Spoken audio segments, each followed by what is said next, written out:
9시 구간대 저점이 오늘 장의 바닥이기를 바랬는데 다시금 힘이 빠지면서 뒷걸음질 칩니다. 코스닥 지수 1.43% 정도까지 하락합니다. 그래서 966포인트 정도 선이고요. 지난 12월 초에 그때 오미크론 발생하면서 밀렸던 직전 저점 수준까지 재차 하락하고 있습니다. 그리고 광고학권 잘 유지를 해줬던 거래소도 지금은 하락으로 전환돼서 저점 낮춥니다. 2920선대 이탈된 모습 보여주고 있습니다. 시장 분위기 어렵습니다. 큰 그림으로 보면 지금 우리 증시는 어디쯤 와 있을까요? 토마토 투자클럽의 이재필 전문가와 함께 빅픽처 그려보겠습니다. 안녕하세요. 예, 안녕하십니까? 네. 그동안에 우리 증시 하루도 빼지 않고 한 2년, 3년 정도를 이 코로나라는 단어를 방송에서 늘 말씀드렸던 것 같아요. 지난 2019년 말에 발생을 해서 2020년대 초, 그때 당시만 해도 이름도 없었잖아요. 우리가 우한폐렴이라고 시작을 해서 그 이후에 정말 이슈가 많았습니다. 한때 대구 지역을 중심으로 한 집단 감염, 그리고 또 변이 발생까지 위기 극복 이제 3년 차에 접어들고 있습니다. 그래서 그 사이 다시 내용들 짚어보면서 지금 현재 구간대는 어떤 전략이 필요할지 알아보겠습니다. 그러면 한 2020년대부터 시장 방향을 좀 짚어볼까요? 팬데믹 이후의 시장 동향 정리해 주세요. 네, 2020년은 팬데믹과 유동성에 의한 좀 비이성적인 그런 장세였다라고 말씀드릴 수 있을 것 같고요. 처음에 2020년 3월 달이었었죠. 아까 말씀해 주셨듯이 우한폐렴이라는 이름의 그 정체 모를 바이러스 때문에 전부 다 각국은 전부 다 문을 다 닫아 걸고 어디 마음대로 돌아다니지도 못하는 그런 사상 초유의 사태를 맞닥뜨리게 됐습니다. 그렇게 되니까 당연히 시장은 공포에 떨게 되고 거기에 따라서 2월 말부터 시작해서 3월 하순까지 굉장히 강한 투매가 나왔고요. 또 시장이 그렇게 흔들리다 보니까 정부 당국에서는 그냥 있을 수가 없었겠죠. 연준 같은 데서도 마찬가지로 양적 완화, 무제한 양적 완화를 얘기를 하고 그동안 국채만 샀었는데 국채뿐 아니라 우리 이제는 회사채도 사줄 거야. 걱정하지 말고 경제에 대해서는 걱정하지 마라는 그런 안심을 주면서 그 의구심 속에서 시장은 급반전해서 굉장히 강한 모습을 보여줬고요. 자, 그래서 2020년 저점 대비해서 연말까지 움직임을 보게 되면 코스피 시장이 92.4%나 급등했고요. 코스닥 시장은 130.82%나 급등하는 모습을 보여줬습니다. 자, 그리고 2021년은 작년이죠. 이때는 시장의 일부 좀 시장의 경험이 굉장히 좀 많은 분들하고 전국 정책 당국자들 이런 분들은 시장의 현실에 대해서 조금씩 자각하는 그런 시점이었다라고 말씀드릴 수 있겠습니다. 작년 연초만 하더라도 4,000포인트를 간다라는 그런 전망치가 굉장히 많았었죠. 그런 부분도 있었고 다들 굉장히 장밋빛으로 얘기를 했었는데요.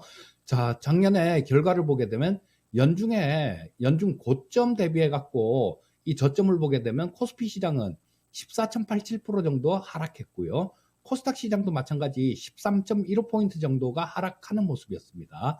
그런데 지금 종목별로 이렇게 보게 되면 고점에서 작년에 20% 이상 하락한 종목이 80%가 넘기 때문에 아마 굉장히 체감지수는 굉장히 차가운 그런 모습이었을 것 같고요.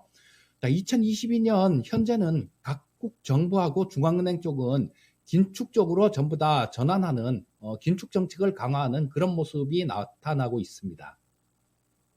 네. 그래서 이런 상황 속에서 참 아이러니한 부분이 이 팬데믹 상황 속에 800포인트 단계 급락을 했는데 그 이후에 반등폭은 2000포인트 정도였잖아요. 그래서 지금은 3000 레벨대 부근의 움직임을 나타내고 있는 건데요. 이런 시장의 급변, 과거에도 여러 번 있었어요. 거의 10년에 한 번 있을까 말까 한 일이기는 하지만 과거에 이런 위기 극복 사례를 통해서도 또 힌트가 숨어 있을 것 같은데 몇 가지 좀 알려주시죠. 예, 그런 비슷한 사례를 보게 되면 일단은 IMF 때가 있었을 거고요. 그다음 2008년도에 서브프라임 모기지론 사태 때가 있었을 겁니다. 자, 이 IMF 때 움직임을 보게 되면 그때 충격이 있고 난 다음에 1년차 때 급등을 하는 모습이 나왔었는데 역시나 이때는 165.35%나 1년간 급등했습니다. 그리고 2년차 때는 거의 움직임은 없었어요. 2년차 때 마이너스 1.4포인트였었는데 1.4%도 아니고 1.4포인트입니다. 근데 이때는 1년차 지나고 난 다음에 2년 되기 전까지 굉장히 또 한번 강한 상승이 나왔다가 결과적으로는 다 밀어놓은 그런 모습이었고요. 자, 3년차 때는 이때 마이너스 19.33%가 시장 전체가 하락하는 모습이었습니다. 자, 그리고 이건 IMF 때고 서프라임 모기론 사태 때 우리 뭐 흔히 리만 사태 때라고 얘기를 하죠. 이때도 마찬가지 비슷한 모습이 나왔어요. 자, 1년차 때 81.93%가 급등하는 모습이었습니다. 그리고 이때는 2년차 때도 11.44%가 상승하는 모습이었어요. 그런데 3년차 때 접어들어서는 마이너스 5.48% 정도가 마이너스가 나왔고요. 자, 그렇게 되면 지금 결론은 그런 거죠. 1년차 때는 급등을 하고 2년차 때는 탄력이 둔화가 되고 3년차 때는 좀 하락 전환을 하는 그런 모습을 보여줬다라고 정리할 수 있겠습니다. 그럼 과거의 사례를 통해서 비추어 본다면은 올해 3년 차인 올해 하락은 불가피하다라는 결론을 내리게 되는데 2020년대 코스피가 30포인트 연간으로 30%죠. 30% 올랐고 지난해 한 3% 정도 올랐고 올해는 좀 하락하지 않을까. 지금 과거의 사례를 통해서는 이런 결론 도출이 가능합니다. 그렇다면은 지금 여러 가지 뭐 정책들도 나오고 있는 상황이니까요. 팬데믹 1년차, 2년차, 3년차 또 당국의 기조가 어떻게 바뀌고 있는지도 정리를 해볼까요? 예, 그 전에 잠깐 하나 정정을 해드리면 30%가 아니라 2020년도에 저점 대비해서 코스피가 92.4%가 급등을 했고요. 자, 뭐 이런 모습이 나온 이유는 1년차 때는 모든 정책 방향이 위기 극복에 초점이 맞춰 있죠. 우리 애들이 만약에 키우다가 아프면 어떻게 되겠습니까? 뭐 공부고 뭐고 다 필요 없잖아요. 그냥 애들이 낫게끔 뭐 병원을 데리고 가고 돌보는 일에 정성을 다할 겁니다. 이때는 시장이 굉장히 많이 아팠었죠. 그래서 이 뭐 정부나 중앙은행 쪽에서 통화 정책이나 재정 정책을 최대한 모든 걸 완화하는 그런 모습이 나오기 때문에 이런 현상이 나오고요. 또 시장 관련해 갖고 당국자들이 반시장적인 발언을 하는 것 자체가 금지되는 그런 시기이기 때문에 극도로 조심하고 친시장적인 얘기만 하기 때문에 이런 강한 모습들이 나오는 거고요. 2년차 때는 이제는 애들 많이 아팠다가 좀 나으면 이제는 학교도 가고 학원도 가고 공부도 좀 해야 되겠죠. 그래서 2년차 때는 경기가 좀 회복이 되고 그 다음에 물가 같은 것 부분들 이런 부분들이 좀 좋아지면서 좀 뭐랄까 시장에 안정적인 그런 지표들이 출현을 합니다. 자, 그래서 하지만 뭐 이때도 경기 회복으로 대부분이 다 지금은 틀리다, 올해는 틀리다라는 그런 장밋빛 전망이 주류인 그런 상황이죠. 자, 그리고 정책 당국은 이 위기 극복을 위해서 풀었던 재정들 이런 쪽을 좀 출구 전략을 좀 모색하는 그런 단계가 됩니다. 그리고 3년차 때는 자, 당국은 금리도 인상을 하고 그 다음에 뭐 긴축 재정 뭐 이런 부분들을 하면서 물가도 잡아야 되고 뭐 그런 부분들이 여러 가지가 좀 나타나게 되죠. 자, 그래서 고점을 기록하고 시장은 꺾이지만요. 여전히 낙관론이 팽배한 그런 모습을 보여주게 됩니다. 하지만 이 3년차 때는 시장의 투자자들은 정말로 냉정한 이 시장의 현실을 뼈저리게 느끼는 그런 시기가 되기도 합니다. 현실을 뼈저리게 느끼는 그 위기의 극복 3년 차가 바로 올해잖아요. 그러면 시장에는 뭔가 대안이 없을까요? 그렇지는 않죠. 대안은 분명히 있습니다. 자, 이게 위기 극복 3년 차는 오히려 큰 기회로 작용을 하는 경우가 많은데요. 10년에 한 번 정도 오는 우리 그때 IMF 때 있고 난 다음에 10년 있다가 그 서프라임 모기론 사태가 있었죠. 그리고 10년 약간 넘는 기간이 지금 우리 팬데믹 뭐 이런 쪽으로 상당히 좀 고생을 시켰는데요. 10년에 한 번 꼴로 오는 그런 위기는 이미 지나간 상황이다라고 보시면 될 겁니다. 그리고 이 시기에 급격하게 원래 위기가 있고 난 다음에는 자각을 하고 막 그러기 때문에 이 사회 자체가 경제 상태 경제 여건하고 사회 분위기 자체가 이렇게 급격하게 바뀌는 경우가 굉장히 많습니다. 그래서 급격한 시대적 변화에 수혜를 받을 종목을 선침해야 되는 그런 시기다라고 볼 수 있을 거고요. 자, 향후 10년간을 주도할 수 있는 그 주도주가 탄생하는 시기가 바로 이 시기이기도 한데, IMF 이후에는 네이버나 NC소프트 같은 그런 종목이 탄생했고요. 서프라임 모기론 사태 다음에는 뭐 저 스마트폰 부품주들 내지는 그 모바일 게임주들, 그 다음에 화장품 주식들, 제약바이오 쪽 이런 부분들이 바로 이 시기에 탄생했다라고 볼 수 있을 겁니다. 네.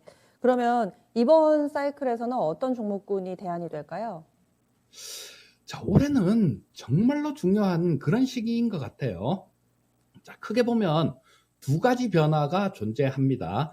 첫 번째는 디지털 변혁이죠. 자, 뭐 우리 이번에 CES에서도 보셨듯이 뭐 여러 가지 지금 세상이 변해가는 게 정말 급격하게 변해갑니다. 그래서 이 디지털 변혁이 첫 번째인데, 첫째는 뭐 AI나 로봇 뭐 이런 첨단 산업 부분들이 급격하게 우리 생활 속에 침투하는 그런 시기입니다. 자, 흔히 우리가 얘기하는 4차 산업혁명 섹터에서 굉장히 큰 기회가 있다라고 말씀드리고 싶고요. 두 번째는 에너지의 변화도 들 수 있겠죠. 전 세계적으로 이 그린 에너지로 전환되는 그런 움직임을 보이고 있습니다.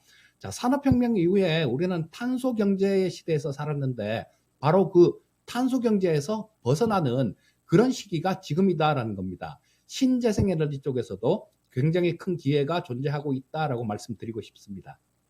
그런데 대표적으로 이쪽 친환경하고 4차 산업 관련된 종목군들이 아직 수익을 내지 못하고 성장성을 믿고 가는 고밸류 성장주들이잖아요. 금리 인상 시기에 괜찮을까요? 예, 일단 이런 부분들은 금리 인상하고도 별개로 봅니다. 우리 뭐 저 2000년대 이후에도 금리 인상 시기가 계속 좀 군데군데 있긴 있었지만요. 이런 부분에서도 성장주들이 그냥 꺾인 적은 없습니다. 계속해서 그 미래에 맞는 세상의 변화에 맞는 그런 종목이다라면 계속해서 좋은 모습을 보였고요. 다만 종목별로는 무조건 이런 섹터에 있다고 해서 계속 움직인다라면 그건 주식이 너무 쉽게 움직이는 거겠죠. 그래서 이런 섹터에 있는 종목들을 직접 관련이 있는 종목들을 관심을 갖되 그 종목이 계속해서 잘 성장해 나가는지 그런 부분은 좀 지켜보고 관찰할 필요가 있다라고 말씀드리고 싶네요. 네. 그러면 오늘 장의 빅픽처 그려주세요. 자, 옛말에 그릇만큼 담는다 이런 얘기가 있죠. 자, 뭐 우리는 그러니까 내 그릇은 생각을 안 하고 음식이 작다고 타박을 하는 경우가 많은데요. 주식 시장에서도 마찬가지입니다. 내가 보는 거는 뭐 오늘 뭐 1% 올랐네, 기분 좋네, 1% 빠졌네, 아유 미치겠네. 이렇게 투자를 하면서도 100%를 보고 200%를 간 종목을 보면서 야, 나는 왜 저런 걸 못 먹을까? 이렇게 생각을 하는 경우가 많은데요. 좀 세상의 변화를 보고 좀 크게 보고 좀 큰 눈으로 뭐 이렇게 좀 투자를 하는 게 필요하겠다라는 말씀을 드리고 싶고요. 아까 말씀드렸던 그런 종목 위주로 잘 찾아보시면 분명히 크게 수익이 날 수 있는 종목이 있다라고 말씀드리고 싶습니다. 빅픽처 이 시간에 딱 어울리는 큰 그림 그려주셨네요. 오늘도 말씀 고맙습니다. 예, 감사합니다. 네.